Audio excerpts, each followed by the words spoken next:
श्री विश्वनाथ भगवान की जय। अन्नपूर्णा मात की जय। प्रिय भक्तगणों, आज मार्गशीर्ष माह की पूर्णिमा तिथि है और आज संसार का भरण पोषण करने वाली माता अन्नपूर्णा की जयंती है। जीवनदायिनी मां पार्वती आज के ही दिन देवी अन्नपूर्णा के रूप में पृथ्वी पर सभी भक्तों का कल्याण करने के लिए प्रकट हुई थी। शिव पुराण के अनुसार इस तिथि पर जो भी भक्तगण माता अन्नपूर्णा की पूजा तथा कथा का श्रवण करते हैं, उसके प्रभाव से व्यक्ति की रसोई में सदा अन्नपूर्णा माता का वास हो जाता है। भक्तों के घर में कभी भी अन्न की कमी नहीं होती। परिवार के सभी सदस्यों का कल्याण होता है। सृष्टि के प्राणियों का भरण पोषण करने वाली ममतामयी तीनों लोकों की माता अन्नपूर्णा, इनके नाम का जप तथा कथा का श्रवण करने से भक्तों को अन्न, धन, संतान, आरोग्य एवं ऐश्वर्य की प्राप्ति होती है। प्रिय भक्तगणों, आप महादेव के सच्चे भक्त हैं तो कमेंट में जय भोलेनाथ, जय माता अन्नपूर्णा भक्ति भाव से लिख दीजिए। कथा को आधा अधूरा छोड़े बिना बड़ी श्रद्धा भाव से पूरे अंत तक श्रवण करें। माता आपका अवश्य ही कल्याण करेंगी। ओम अन्नपूर्णाय नमः। युधिष्ठिर ने कहा, देवी के आनंद को बढ़ाने वाले हे भगवान श्री कृष्ण, मैंने वन में रहते हुए अनेक कष्ट प्राप्त किए। हे केशव, भोगों की बात तो दूर रही, मुझे आहार के लिए भी अनेक कष्ट उठाने पड़े। केवल दिन में ही भोजन प्राप्त होता था, रात में नहीं, और यदि कभी रात में भोजन प्राप्त होता था तो दिन में नहीं। कभी कभी अधिक भोजन संयोग से मिलता था, कभी रूखा कभी चिकना, कभी स्वादु और कभी नीरस। और भोजन मैं दुख के साथ करता था। कभी भूखा रहकर ही पृथ्वी पर सो जाता था। हे कृष्ण, कंदमूल, फल, शाक तथा मांस आदि के भोजन करने से मेरी कभी भी तृप्ति नहीं होती थी। मैं सदैव ही भूख प्यास की ज्वाला से जलता जाता था। हे कृष्ण, दुष्टों ने मेरा राज छीन लिया। भाइयों से मुझे अलग रहना पड़ा। मेरे साथ गांडीवधारी अर्जुन तथा भीमसेन को भी यह दुख झेलना पड़ता है। हे कृष्ण, यह दुख मेरे किन पापों के कारण हो रहा है और किस कर्म को करने से मनुष्य को सुख प्राप्त होता है। हे कृष्ण, किस कर्म के करने से मनुष्य दरिद्र नहीं होता, किस कर्म से बंधुओं से वियोग नहीं होता, किस कर्म से किसी से बैर नहीं होता, और कौन सा कर्म करने से मनुष्य दीनहीन नहीं होता। हे केशव, उन कर्मों को आप मुझे कहिए। भगवान श्री कृष्ण ने कहा, हे युधिष्ठिर, एक समय पिता की आज्ञा से श्री रामचंद्र जी राज्य को छोड़कर जानकी और लक्ष्मण के साथ दंडक वन में निवास करते थे। एक दिन जंगल में आहार ढूंढते हुए लक्ष्मण जी को जब कुछ नहीं मिला और सायंकाल का समय हो गया तो वे निराश होकर लौटे और रामचंद्र को प्रणाम किया। वे चुपचाप दुखी हो रोते हुए श्री राम के सामने पृथ्वी पर बैठ गए। तब श्री रामचंद्र जी ने अत्यंत मधुर वचनों में उनसे कहा, हे भाई, संताप मत करो। संसार में सभी लोगों को अपने किए हुए कर्म का फल भोगना पड़ता है। मनुष्य पूर्व जन्म में जो देता है वही उसे अगले जन्म में प्राप्त होता है। हे महाभावों, जिन लोगों ने पूर्व जन्म में अनेक प्रकार से रस युक्त भक्ष्य भोज आदि पदार्थों को दिया है, वे ही भविष्य में अनेक प्रकार के उत्तम भोगों को प्राप्त करते हैं। हे भाई, जिन लोगों ने कभी किसी भी वस्तु का दान नहीं किया, वे हम लोगों की तरह दुखी ही रहते हैं। हे भाई, देखो, पृथ्वी में अन्न भरा पड़ा है, फिर भी हम लोग भूखे मर रहे हैं। यह हम लोगों के कर्मों का दोष है। हे लक्ष्मण, निश्चित ही हम लोगों ने ब्राह्मणों को भोजन से तृप्त नहीं किया है। इसीलिए हे महते, हम सब अपने कर्मों का भोग हैं। ऐसा समझकर तुम चिंता छोड़ दो। वन में जब श्री रामचंद्र जी लक्ष्मण को इस प्रकार समझा रहे थे, उसी समय अकस्मात वहाँ अगस्त मुनि आ पहुँचे। तब श्री रामचंद्र जी ने उठकर उन्हें प्रणाम किया। श्री राम से सत्कृत होकर अब अगस्त मुनि सुखपूर्वक बैठे। तब श्री रामचंद्र जी ने यही बात पूछी जो तुम मुझसे पूछ रहे हो। अगस्त मुनि जी ने श्री राम से कहा, हे श्री राम, भगवान शंकर को प्रसन्न करने वाली वाराणसी काशी नाम की नगरी है, जहाँ निवास करने से मनुष्य अपार संसार समुद्र से पार हो जाता है। उस नगरी में देवदत्त तथा धनंजय नाम के 2 ब्राह्मण थे।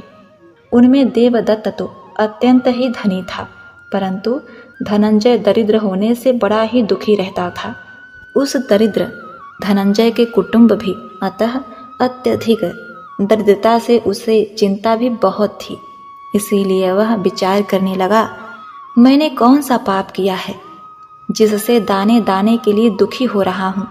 क्या मैंने परिवार के गर्भवती स्त्री तथा छोटे बच्चों को छोड़कर अकेले भोजन किया है, अथवा मेरे घर से अतिथि निराश होकर लौट गया है?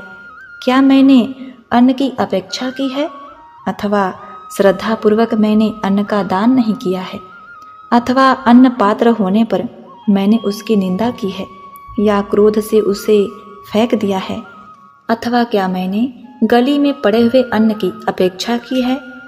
क्या किसी के द्वारा अन्न दिए जाने पर मैंने उस अन्न का त्याग कर दिया है, अथवा श्राद्ध में निमंत्रित होने पर मैं धन के गर्भ से नहीं गया हूँ? क्या कुल देवता तथा ज्ञान आदि कार्यों में मैंने किसी कुलीन स्त्री की निंदा की है, अथवा क्या मेरे घर में भोजन करने वाले सदैव भूखे ही रह जाते थे, अथवा क्या मैंने अतिथि के आने पर अच्छे अन्न रहते हुए भी बुरे अन्न का भोजन करवाया है, अथवा पितरों के श्राद्ध के लिए आने पर मैंने बहाना खोजकर विघ्न डाला, जिसके कारण मेरे कुटुंब को आज अन्न दुर्लभ हो गया। मैं बड़ी कठिनाई से अत्यधिक परिश्रम करने पर भी केवल पेट भरने मात्र ही अन्न पाता हूँ। भूख से तड़पते हुए बच्चों को देखकर मेरा हृदय फटा जा रहा है। यह अत्यंत ही दुख की बात है, यह अत्यंत ही दुख की बात है कि दूसरे के लड़कों को खाते हुए देखकर मेरे भूख से तड़पते हुए लड़के उनसे अन्न की याचना करते हैं।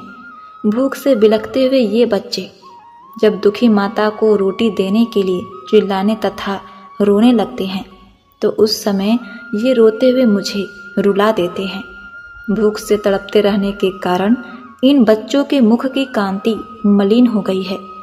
उस समय उनकी दीन दशा देखकर मुझे ज्वर उत्पन्न हो जाता है। उस समय मैं पृथ्वी और पाताल में धंस जाता हूँ।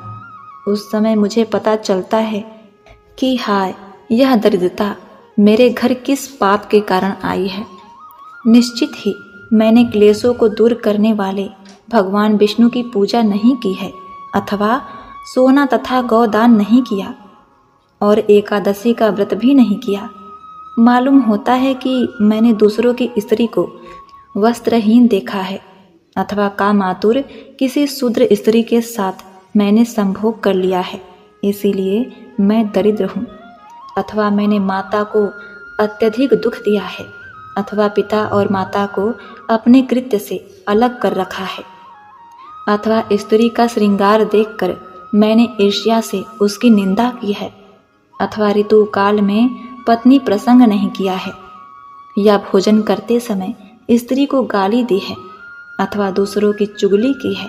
क्या मैंने सदैव दूसरों की हिंसा की है, अथवा अकारण ही किसी से द्वेष और कलह झगड़ा किया है, अथवा दूसरे के दुख को देखकर मुझे प्रसन्नता हुई है, जिसके फलस्वरूप मुझे यह दुख प्राप्त हुआ है।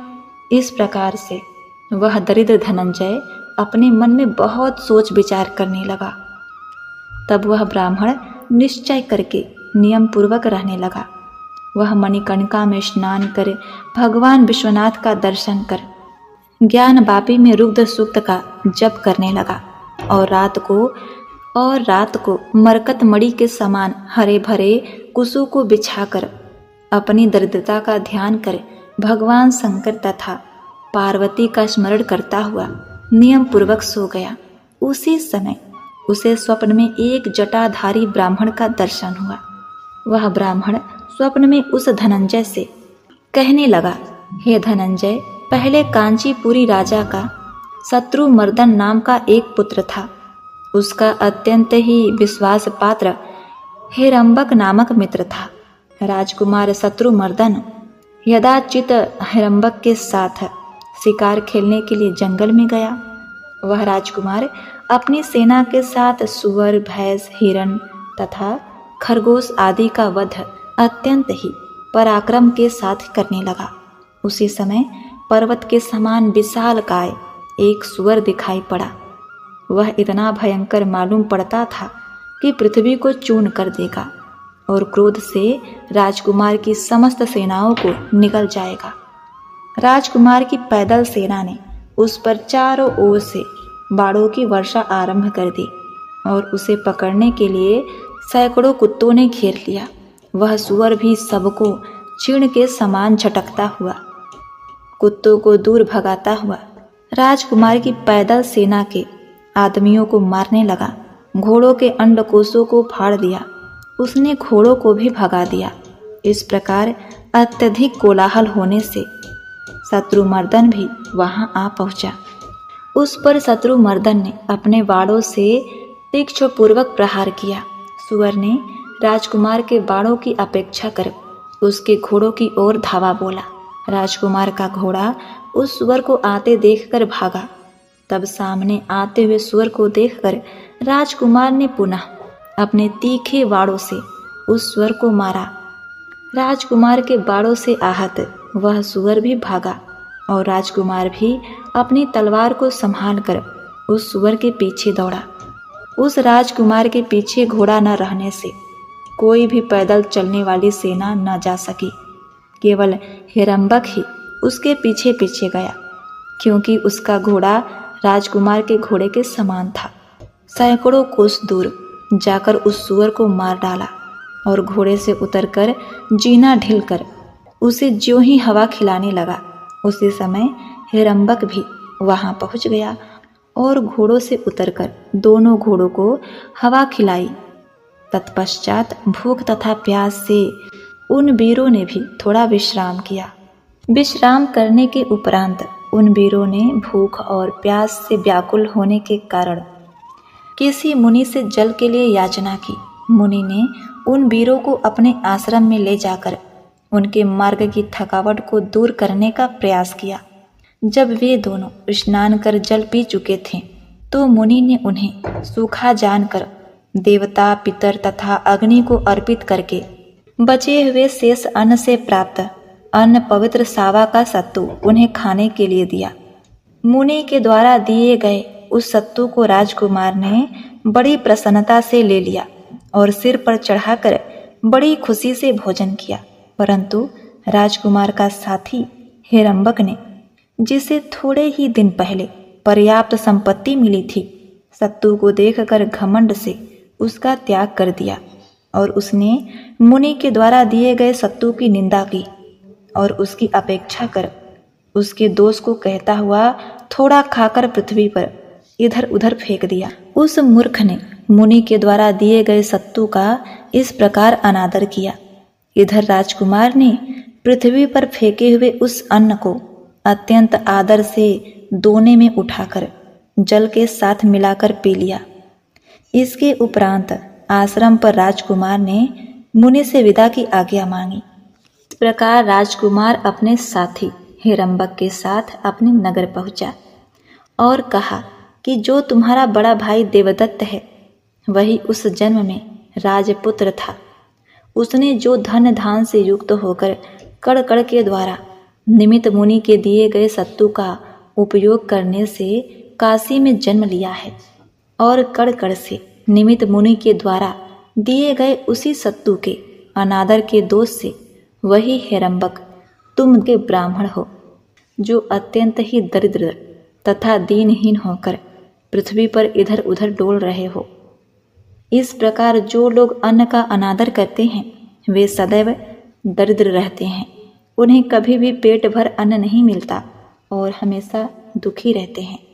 इसीलिए बुद्धिमान मनुष्य को नीरस अन्न को भी अमृत की तरह भोजन करना चाहिए और ब्राह्मण को प्रतिदिन सुसंस्कृत अन्न का दान करना चाहिए। इसीलिए हे ब्राह्मण, तुम श्रद्धा से अत्यंत उत्तम अन्नपूर्णा का व्रत करो। ऐसा करने से तुम्हें अन्न का दुख नहीं होगा और सज्जन लोगों से तिरस्कृत नहीं होगे। किसी ब्राह्मण के द्वारा कही गई इस बात को सुनकर उस ब्राह्मण की नींद टूट गई और व्रत की उत्सुकता से उसने इस व्रत को करने का विचार किया। उसने वृद्धों तथा अन्य देशों से समागत धार्मिकों से अन्नपूर्णा व्रत के विषय में पूछा और अनेक ग्रंथों में अन्नपूर्णा व्रत का पता लगाया, परंतु कहीं भी उसे अन्नपूर्णा व्रत की विधि प्राप्त नहीं हुई। अन्नपूर्णा व्रत की विधि का पता लगाने की उत्सुकता से वह ब्राह्मण पृथ्वी पर इधर उधर भ्रमण करने लगा। इस प्रकार अनेक तीर्थों का भ्रमण करता हुआ वह आसाम की ओर गया। उसने बड़े श्रद्धा से भगवती कामाक्षा देवी का पूजन किया और उसी स्थान पर तालाब के उत्तरी तट पर, जहाँ अनेक प्रकार के वृक्ष थे, इधर उधर घूमने लगा। वहाँ पर उसने दिव्य रेशमी वस्त्र धारण किए हुए अत्यंत सुंदर नेत्र वाली स्त्री समूह को देखा, जो भगवती कामाक्षा की पूजा कर रही थी। वह ब्राह्मण उस स्त्री समूह के पास जाकर बड़े विनय के साथ बोला, हे स्त्रियों, आप किसकी पूजा कर रही हो तथा इस व्रत की क्या विधि है? इस पूजा तथा व्रत का क्या फल है और किस समय में यह उत्तम व्रत किया जाता है? तब स्त्रियों ने कहा, हे ब्राह्मण, अत्यंत श्रद्धा और भक्ति से सुनो तथा जिससे यह संसार बना हुआ है, यह सारा चराचर जगत शिव शक्ति स्वरूप है, जिसमें जो शिव है वही विश्वेश्वर है और उनकी शक्ति पार्वती है। सृष्टि काल में उन्हें लोग माया कहते हैं और पालक के समय वही अन्नपूर्णा नाम से विख्यात हैं और संहार काल में वही काल रात्रि है। इस प्रकार वह एक होते हुए भी कार्य रूप से 3 प्रकार की हैं। हम लोग सृष्टि काल में पालन करने वाली उसी अन्नपूर्णा का व्रत कर रहे हैं। यह व्रत मार्गशीर्ष अगहन कृष्ण पक्ष की पंचमी से आरंभ होता है। रेशमी सूती अथवा सामान्य सूत में 17 गांठ देनी चाहिए और लाल कुमकुम, चंदन तथा अगरू से उस डोरे की पूजा करनी चाहिए। अन्नपूर्णा के समीप उस डोरे को रखकर फिर उसे धारण करना चाहिए और अनेक प्रकार की दिव्य वस्तुओं से भगवती अन्नपूर्णा की पूजा करनी चाहिए और 17 हरे धान का चावल लेकर भगवती अन्नपूर्णा से इस प्रकार प्रार्थना करनी चाहिए, हे अन्न देने वाली माँ अन्नपूर्णे, मुझे पशु, पुत्र, यश तथा श्री लक्ष्मी दो तथा आयु, आरोग्य एवं ऐश्वर्य प्रदान करो। हे देवी, तुम्हें नमस्कार है। इस प्रकार प्रार्थना कर दाहिने हाथ के मूल में डोरे को धारण करना चाहिए। यदि व्रत करने वाली स्त्री हो तो अपने बाएं हाथ के मूल में उस डोरे को धारण करे और अत्यंत स्वस्थ चित्त से इस कथा को सुने। यह दुर्वा जो सभी पापों का स्वरूप है, तुम्हें समर्पित कर रहा हूँ। हे माँ, तुम्हें नमस्कार है। इस प्रकार 16 दिन तक डोरे की पूजा कर कथा सुननी चाहिए। फिर अगहन के शुक्ल पक्ष में षष्ठी का दिन प्राप्त होने पर व्रतकर्ता सफेद वस्त्र धारण कर रात्रि में पूजा गृह में स्थित हो धान की बाल का कल्प वृक्ष बनाएं और उसके नीचे भगवती अन्नपूर्णा की मूर्ति स्थापित करें। वह अन्नपूर्णा की मूर्ति गुड़हल के फूल के समान लाल वर्ण की होनी चाहिए। प्रसन्न मुख वाली अन्नपूर्णा की मूर्ति रत्न के सिंहासन पर स्थित होनी चाहिए तथा दाहिने हाथ में रत्न की कलछी देनी चाहिए। 16वें पन्ने वाले कमल में क्रमशः नंदिनी, मेदिनी, भद्रा, गंडा, बहरूपा, तितिछा, मया हेति, स्वसा, रिछुप्त्री, अन्नदा, नंदा, पूर्णा, त्रिनेत्रा, स्वाम सिद्धि तथा हासिनी ये नाम लिखना चाहिए। हे देवी, मेरे द्वारा दिए गई इस पूजा को ग्रहण करो, तुम्हें नमस्कार है। वर तथा अभय को प्रदान करने वाली, बंधुक फूल के समान शोभन स्वर्ण वाली अन्नपूर्णा का आवाहन हाथ में फूल लेकर करना चाहिए। हे देव देवेश, भगवान शंकर की प्राण बल्लभा देवेशी अन्नपूर्णा, मेरी दी हुई इस पूजा को ग्रहण करो, तुम्हें हमारा नमस्कार है। उपयुक्त प्रकार से आवाहन करें। नंदय नमः। पाद्य समर्पयामि, इस मंत्र से नंदा को पाद व जल दें। पश्चात गिरी संकांत भवानी उमा को अर्घ और याचमीन प्रदान करें। जगत माता गिरिराज को कुमकुम तथा मधुकर्प समर्पित करें। फूल लेकर निम्नलिखित मंत्र का उच्चारण करें। हे जगत के मंगल को भी मंगल प्रदान करने वाली गिरि नंद्र तनय श्री महेश्वर की महेशी तथा स्कंद की माता, तुम्हें नमस्कार है। इस प्रकार नमस्कार कर भगवती को धूप दीप नैवेद्य वस्त्र सिंदूर आभूषण तंबाकू पान तथा अनेक प्रकार के सुगंधित सौभाग्यदायी द्रव्य अर्पित करें। फिर भवानी की प्रदक्षिणा कर साष्टांग प्रणाम करें और अपने बाहु से डोरे को निकालकर भगवती के चरणों में रखें। हे माँ, संपूर्ण संपत्ति को प्रदान करने वाला यह डोरा जिसे मैंने धारण किया था, उसका व्रत संपूर्ण हो गया। हे माँ, उस डोरे को तुम ग्रहण करो। तुम तीनों लोकों का पालन करने वाली हो, मैं तुम्हारा दास हूँ। अतः माँ, तुम मुझे श्रेष्ठ वर प्रदान करो, मेरी रक्षा करो। फिर अन्नपूर्णा व्रत की कथा सुने। गुरु को दक्षिणा प्रदान करें तथा सहस्त्र पात्रों में पकवान से पूर्ण ब्राह्मणों को दान दें। फिर सुहागिन औरतों को भोजन कराएं। पश्चात रात्रि में स्वयं भी बिना नमक का भोजन करें और रात्रि में भगवती का महोत्सव मनाएं। प्रातः काल पृथ्वी पर साष्टांग प्रणाम कर भगवती से प्रार्थना कर उनका विसर्जन कर दें। प्रार्थना इस प्रकार करें। हे माँ, मैं तथा मेरी स्त्री और मेरे बच्चे तुम्हारे सेवक हैं। हे माँ, हम लोगों को तुम्हारे चरण कमलों के अतिरिक्त और कोई सहारा नहीं है। हे माँ, हमारे अपराधों को क्षमा करो और मेरे परिवार का नित्य कृपा दृष्टि रखो। कल्प वृक्ष बनाए गए धान की बालों का उपयोग बीज आदि के लिए करें अथवा स्वयं भोजन करें, पर दूसरों को कदापि न दें। इस प्रकार 16 वर्ष तक अन्नपूर्णा व्रत को समाप्त कर 17वें वर्ष में इसका उद्यापन करें। 17 पात्रों को पकवान से पूर्ण कर वस्त्र तथा वास के बर्तन छतरी से ढक दें। फिर ब्राह्मणों को अन्न तथा धेनु गाय का दान करें। गुरु को अन्न का 3 पात्र दान करें तथा रात्रि में परिवार वालों के साथ भोजन करें और अन्नपूर्णा का उत्सव करें। इस प्रकार आसाम में पूजा करने वाली स्त्रियां उस धनंजय से कहती हैं, हे ब्राह्मण, संपूर्ण संपत्ति को प्रदान करने वाला यह अन्नपूर्णा का व्रत तुमसे कहा। जिसे इस व्रत के फल में संदेह हो तथा जिसे देवता और गुरु के वचनों में श्रद्धा न हो, जो भक्ति तथा श्रद्धा से रहित हो, नास्तिक हो, वित्त को निगूहन करने वाला सठ हो, उसे यह व्रत नहीं करना चाहिए। जो पितृभक्त तथा ज्ञानी हो, उसे यह व्रत करना चाहिए।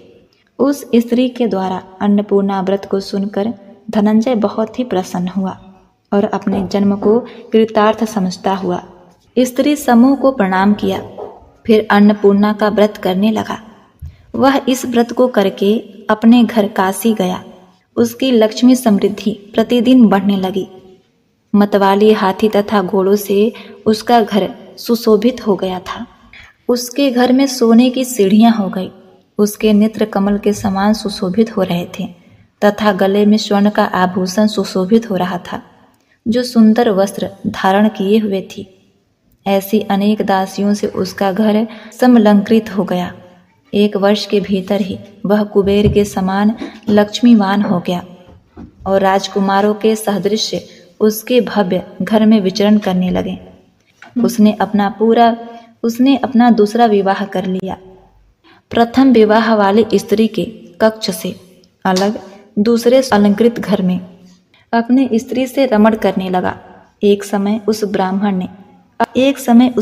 ने अपनी बड़ी पत्नी के घर में निवास किया और मार्गशीर्ष कृष्ण पंचमी को उसने अन्नपूर्णा व्रत के निमित्त हाथ में डोरे को बांधा।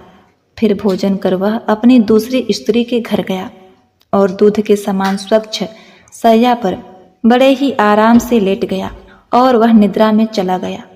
उसकी स्त्री चंचल स्वभाव के कारण पत्नी ने अनेक प्रकार से आमोद प्रमोद के साथ उसके हाथों से बंधे हुए डोरे को देखा और उसे तुरंत तोड़कर आग के वशीभूत कर दिया। वह डोरा आग में जलकर भस्म हो गया। फिर दूसरे दिन उस ब्राह्मण ने अन्नपूर्णा की कथा के समय अपने नौकर से डोरे के विषय में पूछा। जब किसी ने कुछ नहीं कहा तब उस ब्राह्मण ने एक दूसरा डोरा हाथ में बांध लिया और उस डोरे को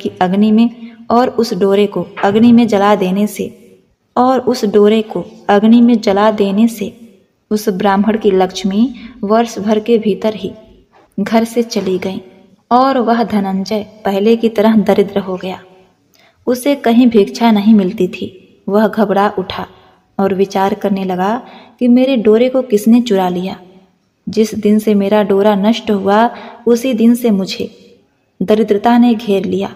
यद्यपि मैं भगवती का व्रत कर रहा हूँ फिर भी मुझे फल नहीं होता। इसका क्या कारण है? पहले जब मैं दरिद्र था तो भिक्षा भी मिल जाती थी, पर इस बार की दरिद्रता में तो मुझे भिक्षा भी नहीं मिल रही। अब मैं इसका कारण किससे पूछूं कि मेरी लक्ष्मी क्यों नष्ट हो गई? अस्तु, जो मैं पुनः उसी देश में चलूं और उस स्त्रियों से इसका कारण पूछूं। ऐसा विचार कर वह ब्राह्मण उस कमलाक्ष देश को पुनः गया। वहां उसे यह व्रत प्राप्त हुआ था। वहां जाने पर उसे न तो वह नगर दिखाई पड़ा न ही स्त्रियां दिखाई पड़ी। केवल घनघोर पहाड़ और जंगल ही वहां थे। पक्षी भी वहां दिखाई नहीं पड़ रहे थे। मनुष्य की बात ही दूर है। वह ब्राह्मण चिंता करता हुआ उस निर्जन वन में अकेले विचरण करने लगा। वह विचार करने लगा कि जिस पापी ने मेरे हाथ का डोरा ले लिया और मेरे व्रत का विनाश कर दिया उससे क्या लाभ हुआ? वह सुंदर नगरी कहाँ है? वह देवता तथा देवालय भी दिखाई नहीं पड़ रहा है। अवश्य ही यह मेरे भाग्य का दोष है कि विधाता ने सब कुछ नष्ट कर दिया। हाय, मैं भाग्य रहित हूँ। केवल दुख भोगने के लिए ही स्वर्ग से पृथ्वी पर आया हूँ। अतः केवल क्लेश होने के लिए ही प्राणों को धारण नहीं करूँगा। ऐसा विचार कर वह धनंजय सामने के कुएं में मरने की इच्छा से कूद पड़ा। उस कुएं में गिरने से उसे कोई चोट नहीं लगी, किंतु एक प्रकाश दिखाई पड़ा। वह उसी रास्ते से जाकर एक उत्तम प्रदेश में पहुंच गया जो अनेक लताओं से परिपूर्ण था तथा उसमें अनेक जंगली जंतु घूम रहे थे। उस प्रदेश में मयूर नृत्य कर रहे थे। सुंदर पर्वत श्रेणियों से वहां सुशोभित था। मत वाले कोकिल बोल रहे थे। भौरों का समूह गुंजन कर रहा था। फूलों से लदे हुए अनेक प्रकार के वृक्षों से और कलिंदी लतों से वह प्रदेश बहुत ही सुशोभित हो रहा था। यह देखकर ब्राह्मण आश्चर्य में डूब गया। फिर उसने समुद्र के समान विशाल एक सरोवर देखा जिसमें कमल खिले हुए थे। हंस, चक्रवान तथा बतख से वह बड़ा सुहावना प्रतीत हो रहा था। स्फटिक मणि से बने हुए अत्यंत समृद्ध एक भवन को देखा। उसमें बिंदु मणि के समान सीढ़ी लगे हुए थे। उस सुंदर भवन के चारों ओर दरवाजे थे। उस ब्राह्मण ने बेरोक टोक उस भवन में प्रवेश किया और मणि से बने हुए एक मंडप को देखा, जिस मंडप के मध्य में स्फटिक मणि के समान देदीप्यमान अत्यंत ही तेजस्वी एक पुरुष नाच रहा था। वह पुरुष सूर्य की अनेक मणियों से सुशोभित था। उसके मस्तक पर चंद्रमा विराजमान थे तथा वह जटा धारण किए हुए था और उसके तीसरे नेत्र से अग्नि की ज्वाला निकल रही थी। अनेक प्रकार के आकार वाले पुरुष उसके साथ गाना गा रहे थे। उसके आगे रत्न के सिंहासन पर दिव्य आवरण से वशीभूत परम मनोहर एक युवती स्त्री बैठी हुई थी। कपूर, इलायची तथा लवंग से युक्त पान से उसका मुख सुशोभित था। बंदूक पुष्प के समान अत्यंत ही लाल था। सुंदर दासियां उसे मनोहर तंबाकू का बीड़ा दे रही थी। सुंदर चवर के चलने से उसके कर्णाभूषण इधर उधर डोल रहे थे, जिससे उसके मुख की शोभा बढ़ रही थी। उसका मुख अनेक सुगंधित द्रव्यों से परिपूर्ण था। वह मंद मंद मुस्कुरा रही थी। दिव्य रूप वाली अनेक सुंदर सखियां उस भगवती महेश्वरी की सेवा कर रही थी। स्त्रियों के द्वारपाल ने यह कौन है, यह कौन है ऐसा कहकर वेग से उसे आगे जाने से रोक दिया। फिर भगवती के भौहों का इशारा होने पर उसे अंदर ले आया गया। वह ब्राह्मण उस समय बड़ा ही भयभीत हो रहा था। उसने भगवती के पास जाकर उन्हें साष्टांग प्रणाम किया और भगवती की कांति से हस्तप्रभ होकर वहां कुछ भी बोलने में असमर्थ हो गया। तब तांबलू देने वाली सखी ने उसे आश्वासन देते हुए कहा, हे ब्राह्मण, तुम संपत्ति की वृद्धि के लिए जिसका व्रत करते हो, यह वही त्रिलोक की माता साक्षात परमेश्वरी अन्नपूर्णा है। यह समस्त दुख तथा दरिद्र का नाश करने वाली है तथा अनेक प्रकार की संपत्ति देती है और सृष्टि को स्थिर करने वाले देवताओं के भी देव ये परमेश्वरी हैं। ये शिव हैं और इनकी माया शक्ति है। ये अन्नपूर्णा है। हे ब्राह्मण, इस जगत में जो कुछ भी दिखाई पड़ता है, हे ब्राह्मण, तुम इस अन्नपूर्णा व्रत को पुनः करो, जिसको काम रूप देश में नदी के किनारे सखियों के द्वारा किया गया हुआ तुमने देखा था। उस व्रत के करने से तुम पुनः आयु, लक्ष्मी, श्रेष्ठ संतान प्राप्त करोगे। हे ब्राह्मण, भाग्य के क्षय होने पर लक्ष्मी इंद्र को भी छोड़ देती हैं, परंतु इस अन्नपूर्णा व्रत के प्रभाव से पुरुष को पुत्र, पौत्र तथा धन आदि का वियोग कभी नहीं होता। तुम बड़े भाग्यशाली हो जो ब्रह्मा आदि को भी दुर्लभ भगवती का दर्शन प्राप्त किया। तब वह ब्राह्मण साष्टांग प्रणाम करता हुआ कहने लगा, हे माँ, तुम प्रसन्न हो और जगत के दारिद्र्य दुख का विनाश कर क्षमा करो तथा सभी को पवित्र करो। हे माँ, वही इस संसार में धन्य है, वही कुल तथा शील से युक्त है, जिसे तुमने करुणापूर्वक देखा है और जो अपरांतर सांसारिक रूप समुद्र से संपूर्ण प्राणियों को तारने वाला है। उस भगवान विश्वेश्वर को नमस्कार है। तब अन्नपूर्णा ने प्रसन्न होकर कहा, हे ब्राह्मण, जो मेरे प्रिय इस उत्तम व्रत को करते हैं, उसकी श्री लक्ष्मी सदैव बनी रहती हैं। उसकी लक्ष्मी का विनाश कभी नहीं होता। उन्हें कभी अन्न का क्लेश कष्ट नहीं होता और न ही उनकी संतति का विनाश होता है। और जो मेरे इस व्रत को करेंगे वे राजाओं से पूजनीय होंगे। वे सदैव धर्मशील तथा गुणों से युक्त होंगे और मधुर भाषण करने वाले होंगे। हे ब्राह्मण, मैं कभी उसके घर को नहीं त्यागूंगी जिसके घर में लिखी हुई मेरी अन्नपूर्णा व्रत की कथा होगी। उसके घर में मेरा सदैव निवास होगा। हे ब्राह्मण, उस व्रत का अनुष्ठान करो, मैं तुम्हारे ऊपर सदैव अनुग्रह करूंगी। अब मैं काशी जा रही हूँ। विश्वेश्वरी के दक्षिण रूप मेरे मंदिर का निर्माण करो। इसके बाद प्रसन्न होकर भगवती ने ब्राह्मण को वरदान दे दिया, हे ब्राह्मण पुत्र, दंडपाणी मेरे अत्यंत प्रिय गण हैं, उन्हें तुम प्रसन्न करो। वे प्रसन्न होने पर तुमको अन्न प्रदान करेंगे और जो लोग अन्नपूर्णा के इस व्रत का अनुष्ठान करेंगे वे इस लोक में धन धान से पूर्ण होंगे तथा अंत में उन्हें शिवलोक प्राप्त होगा। हे धनंजय, अंत में तुम वाराणसी काशी में जाकर मेरा गण होंगे तथा और तुम्हारी स्त्री पार्वती सदृश होगी। तत्पश्चात वह ब्राह्मण भगवती पार्वती और भगवान शंकर को प्रणाम कर काशी चला गया और वहां जाकर कल्याणदायक अन्नपूर्णा का व्रत किया। हे राजन, उसने अच्छे अच्छे पकवान बनाकर सबको इकट्ठा कर श्री अन्नपूर्णा जी का अन्नकूट किया।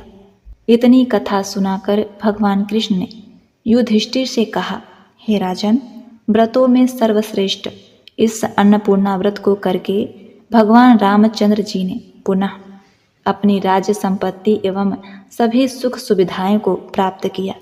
हे महाभाव, यदि आप भी अपनी लक्ष्मी, यश, कीर्ति तथा संतान प्राप्ति की इच्छा रखते हैं तो अपने सभी भाइयों के साथ इस व्रत को अवश्य कीजिए। ओम नमः शिवाय। जय माता लक्ष्मी, जय माता अन्नपूर्णा।